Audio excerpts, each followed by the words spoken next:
Hello everybody, welcome back. In this video, I'm going to speak about what a positioning statement is and why you need one. So essentially, a positioning statement is a key communication tool that describes you, and specifically within an interview. It's a well-defined strategic focus on what makes you marketable to hiring managers. This is your branding, how you are branding yourself. So a positioning statement highlights your profession, your experience, and your unique strengths and skills. So in summary, a positioning statement forms the basis of your summary section of your resume and your LinkedIn. So you will notice on some people's resumes at the very, very top underneath your name and address, there's a section that's literally says summary, and it describes, it's a very short line that describes exactly who you are, your skills that you're great at, and why you want to work at a company. So you'll also use this on LinkedIn. It will be a little more extensive on LinkedIn. We'll cover that in later weeks, but until we get to that point, this is a positioning statement. It helps answers the question that interviewers always ask: tell me about yourself.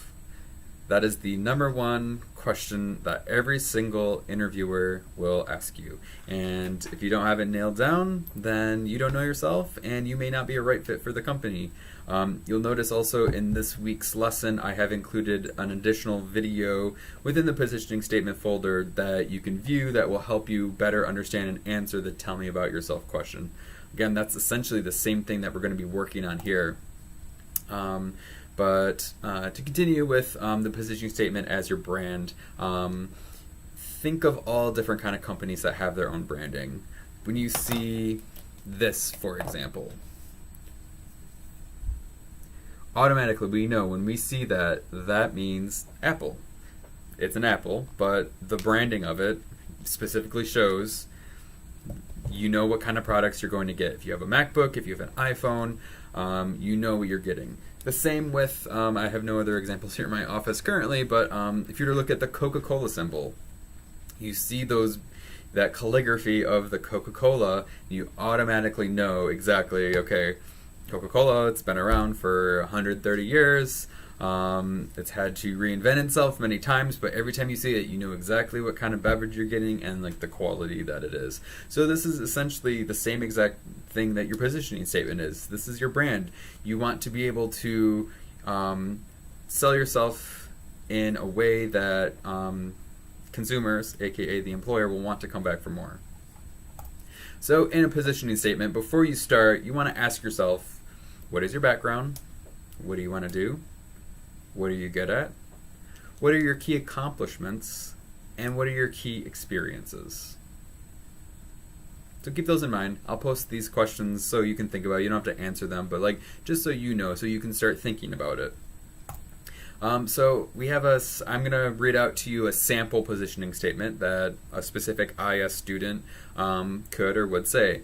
Again, I don't expect you to do this, have the same exact statement, but everyone's going to have a different positioning statement because everyone can answer those questions completely differently. So here we go. I'm a professional and versatile information systems graduate student with a commitment to developing innovative and creative system solutions.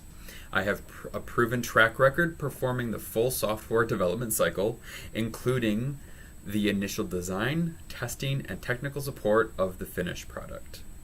I'm particularly interested in the field of healthcare-related information and applications. I've designed my own application to aid a doctor's office in billing clients more efficiently. I have a strong background in both computer science and management.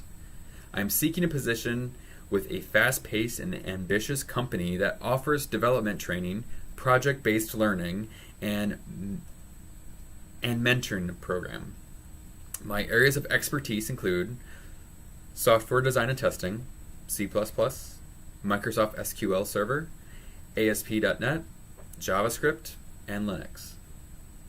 All right, so there we go. That's a pretty basic IS student positioning statement that you would say. So what this is essentially, you want to cover all aspects of those 5 questions that I did say before. Again, what is your background? What do you want to do? what are you good at, what are your key accomplishments, and what are your key experiences. And you want to form almost a 30-second blip statement that you can say right off the top of your tongue. So you're going to practice this over and over and over and over and over. Okay. So if I was to ask you, next time I see you, next time I'm in Seattle, I will ask some of you just to test you. All right, what's your positioning statement? Go. You have 30 seconds to say it and let me know. I'll be interested to see how many of you practice, okay? So as you'll see in the positioning statement folder within week 1, there is an exercise and it has a template on it that I want you to follow. And I really want you to start with, my name is blank and I am a blank. I'm a graduate student at Northeastern University studying information systems. For the past blank years, I have been blank. So if you have a work experience, you're going to input it there. I have strong skills in blank, like what, C++, Linux, name the things that are very impressive that you are very good at. And then if you have any work experience, you could say, while I was at blank company, and then describe 1 or 2 strengths and accomplishments that you had at that company. If you don't have any work experience, that's okay. You could say, while I was at my blank university, you can name 2 strengths or accomplishments within group projects that you did. That's still real-life work experience. Sure, you didn't maybe work in a company, but you have experience working with a team. So go ahead and you can review this video a couple more times. Review the assignment that I've listed, all the specifics, and then you can go ahead and create a thread within Blackboard, and then I will review them at a later time. This will be due this Sunday at 11:59 p.m. I will be on a flight to Seattle on Monday morning checking all of these, so I hope to see some good quality things. If you have any questions, please feel free to email me, and I will be happy to help soon. Talk to you soon.